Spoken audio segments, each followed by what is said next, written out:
a question popped into my head for you. And Okay. this might seem like I'm nitpicking something, but I'm genuinely curious because I'll just ask it because I might disagree. I'm not sure. When you had a post where you're listing like things to do to be healthy or something along those lines, and one of them was sleep 6 to 8 hours per night. Mm-hmm. Why did you choose that range? So I'm actually very glad you brought that up because that was the one that I spent the most time on trying to come up with that range. Really? Yeah, that was the longest one because I was wondering if I should go 6 to 8 or 7 to 9. Okay. Okay. What were you gonna say? I don't sleep 6 to 8 hours a night. You sleep more than that. Yeah.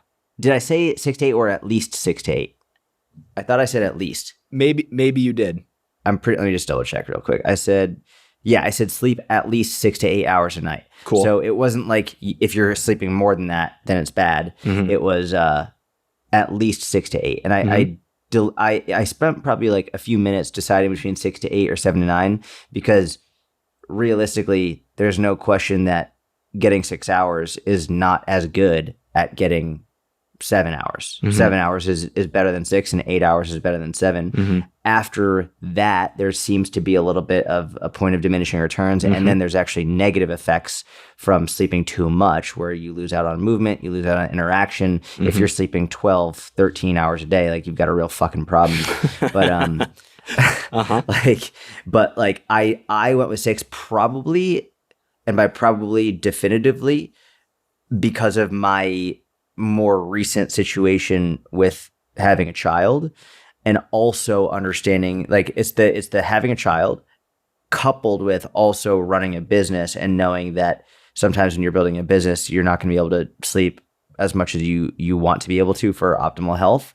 And 6 for me is where you can still be healthy with that amount of sleep, but you can also still get way more accomplished than if you're sleeping an extra couple of hours. Mm-hmm. And also there's the fact there's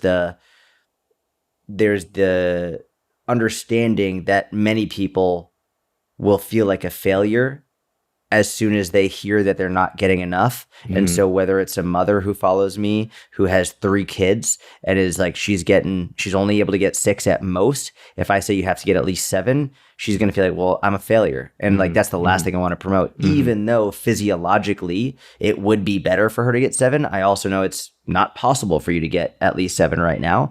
So how about I start with 6 and know that even though it's not optimal, it is enough for you to be healthy. I think getting less than that for a long period of time is when real negative health effects come into play. But there's a lot of people, and there's a fair amount of research showing that as long as you're getting 6, and it does depend on the person, different people need different amounts, that 6, I would say, is probably the minimum I would want to shoot for on a consistent basis for health. I assumed that close to the end of what you were saying was the main reason, that being choosing what is a more realistic target for more people rather than what is optimal in the spirit of, building their self-efficacy through knowing that you're checking a box that maybe you just can't based on what's going on in your life for a 1 year, 2 year, 3 year, 5 year window. And we've talked, there's other areas. Remember when I said you're very similar to Dave Ramsey in a lot of ways, the finance guy, and the example I gave was you talking about something around imperfect nutrition strategies, but that are way easier to adhere to, and his thesis that you should pay off the smallest amount of debt first rather than the highest interest rate. It's like, well, yeah, that's going to lose you some money in the long run. He's like, but I've worked with enough people to know that you got to build that snowball. You get the feeling of accomplishment and then you keep going. Cool. And that makes complete sense. I think of Matthew Walker, who's probably like the smartest dude around sleep, like the smartest scientist related to sleep. Did he write the book Why We Sleep? He did. Yeah. And he's done Rogan and I think Tim Ferriss's podcast, and like been on Peter Attia at least once, and it puts a lot of really good stuff out there.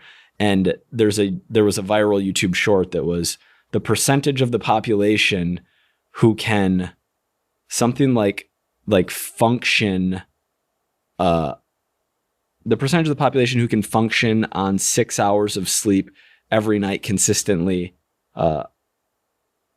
expressed as a whole, rounded to the nearest whole number as a percentage of the population is 0. So basically less than 0.5% of people can actually function on 6 hours of sleep. That's crazy. Over the long run. That being said, do these things 6 to 8 at least. And I'm in a position that I know I'm not going to be in forever, but I'm averaging 9 a night. I just know that I'm not going to be in this position forever. I'm averaging 9 a night, and I feel so good. I'm also doing a lot of activity right now relative to the average person. But like brain and body are functioning better than they have in a long time while sleeping that much. And N equals 1, I know, but there's also plenty of research to back like that there's a very small percentage of the population who consistently only needs 4 to 6 hours of sleep per night. And then most people need 7 to 9. Yeah, it makes total sense. Yeah. The way I explained it and you explained it as well, I think when I'm working with someone who has low self-efficacy and who, if I said, 7 to 9 or whatever it is, and all of a sudden that mother of 3 kids gets super upset about it, now she makes worse choices with her food that day. She feels guilty about not eating right. She doesn't go on a walk. She doesn't get some exercise in. She feels worse about that. So then she stays up later than she needs to, keeps snacking, gets less sleep that night than because she already feels like a failure. For me, it's just like, it's that snowball effect. So I'm like, yes, it would be optimal to do this, but so much of, we make concessions all the time.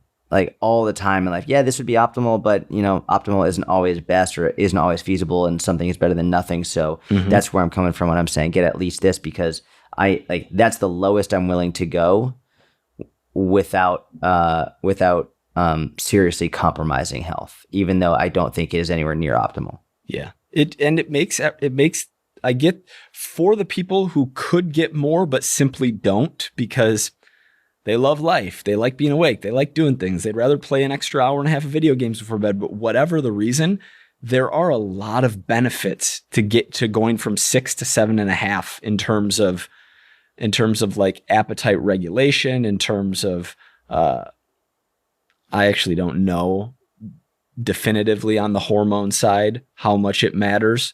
But if you can get more, I would try getting more. Because it's when we talk about optimization, there's like goofy kind of who cares optimization, like getting 99% of the muscle gain you could get or 100% by doing a training program that you really enjoy versus doing something with like convoluted exercise selection and, some theory behind it. Like that's an optimization where I'm like, okay, I'm okay having 99% of the muscle mass versus something that's a bigger lever to pull, like sleep for so many people.